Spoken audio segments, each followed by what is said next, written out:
All right. Thank you very much, Jimmy.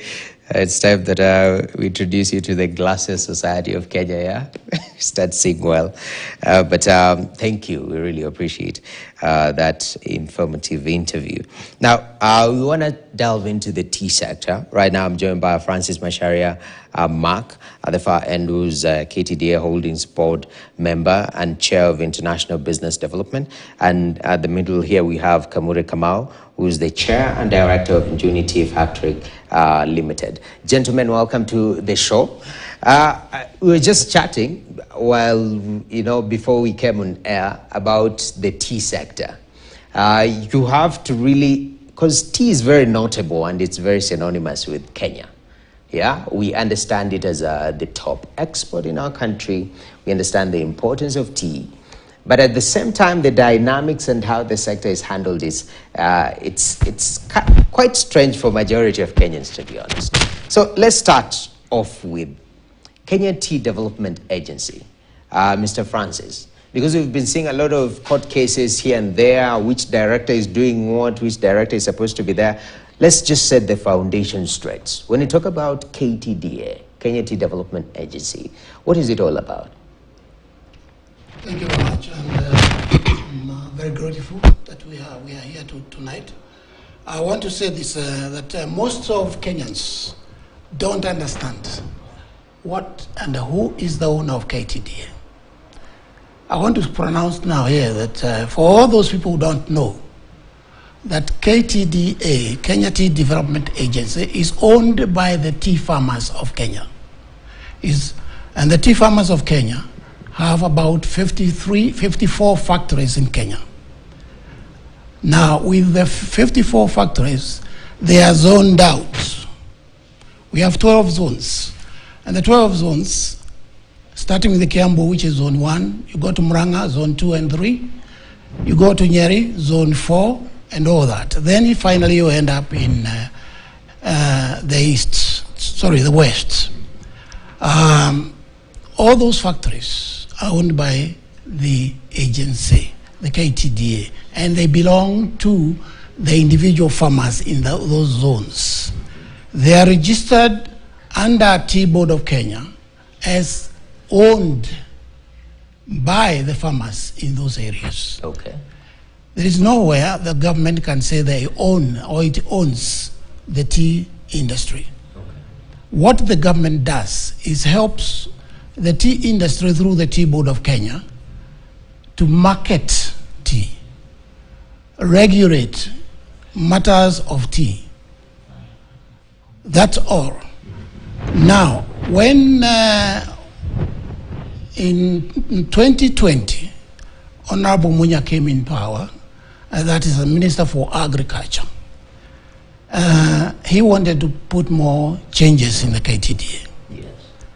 And the kind of changes he wanted to do is to change the formatting of regulations of KTDA. In other words, he created some sections which were not supposed to be there. What is the motivation of this? The motivation was curious to us because some of the issues he raised were not canvassed at all. In fact, the Tea Act of 2020 was not put to the public to participate. It was passed very quickly in the parliament, and most of the parliamentarians later discovered they had missed because of some few items they passed which were not supposed to be passed. Okay. I'll highlight a few of them. And the issue behind that one is that perhaps he wanted the control of KTDA, which was not there because the KTDA, as a factory like Kanyaine, is a limited company. And being a limited company, it has to follow the Companies Act 2015. Now, we have been following those regulations under the Companies Act, and that was not actually not what happened by that particular time. So he went to Parliament, changed a lot of things. Out of 81 sections that he changed, 17 of them we decided to challenge because they were not helpful to the farmer. This is in 2020. This is in 2020.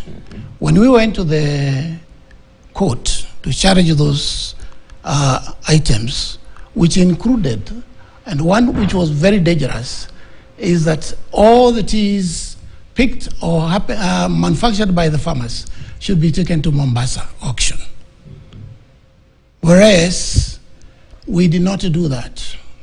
Okay. We had about 70% or 85% tea taken to Mombasa, 20% or 25% taken to other avenues like direct sales overseas, direct sales local, and also when we were doing that, farmers were gaining more money from direct sales overseas and also locally. Okay. So by him taking the tea to Mombasa, the idea, we objected very seriously. Okay. Then we became enemies. And even at that point of becoming enemies, Mr. Macharia, Yes. I want to bring in Mr. Kamure here. Because I'm looking at that particular motivation as part of the amendments they were bringing into the Tea Act. Yeah? That making compulsory for tea to go through the Mombasa auction. First of all, from a Kenyan perspective and, being a market where we've been told, we need to create systems that are active. We have an auction that is not as active as it should be. And the government thinks, okay, we might as well make it mandatory to utilize this, auction in Mombasa. Don't you think that was genuinely, from their perspective, justified to make that particular change? No, to add on whatever Bon Member Macharia has just said, the biggest problem was there was no consultation. Bearing in mind, take a director like Macharia who has been in the industry for long. Again, also, even within the KTDA, we have technical people. So you go ask them, why do you have to take all the tea to Mombasa? There are adverse effects to that, which are there even as we speak here now. Because there are so many stocks which are lying in Mombasa even now, which are unsold. And that one will adversely affect the farmer back home. So the idea could, from the onset, would have been, it was good. But actually, was it discussed? Did we look at the pros and cons of it? And we agree, yes, let's take all the tea to Mombasa, which was wrong. From the onset, is wrong. Even later on, everything was reversed. Today, we are not taking all the tea to the Mombasa tea auction. Because you have to have several outlets so that you can be able, if Mombasa tea auction is not doing very well, probably the direct sales overseas is doing better. So you fetch more dollars from direct sales overseas. So if you've lost, let's say, from the Mombasa tea auction, you can be able now to get a relief from the direct sales. Okay. To talk of the 17 contested crosses in that 2020 Tea Act, there was the one, as KTDA then, we were actually campaigning to have T-board come back. Because, T-board earlier on had been scrapped. AFA came in, and we felt AFA was not actually addressing issues to do with tea, much the way we would have wanted. Because T-board was there previously, then allowed 2013, it was scrapped. So we thought it was good. We campaigned. In fact, we were for the amendments, the Tea Act. We actually supported the Tea Act up and until where we felt there were 17 clauses which required to be repealed, or either we find a way of how to go about it. Okay. Unfortunately, nobody wanted to listen to KTDA, or more or less now the farmers, because as we are representatives of the farmers. So if we say, okay, this thing that you want to introduce is not going to be favorable to the farmer. So it is good you listen to me, you ask us, okay, fine, how do you want us to go about it? All right. So that is where we now, that was the dispersal. Yeah, and that's where Mr. Macharia is saying you became enemies. Then what happened? Because now we see court cases, appeals. We took the issue of the Tea Act to the court to stop everything.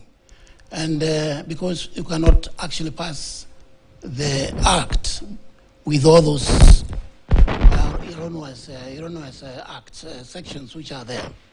So when we took that one, it is the common knowledge now that the matter has taken too long. Chair, I mean, Board Member Macharia, we're just sorting out, maybe just pick it up from where it was, yeah?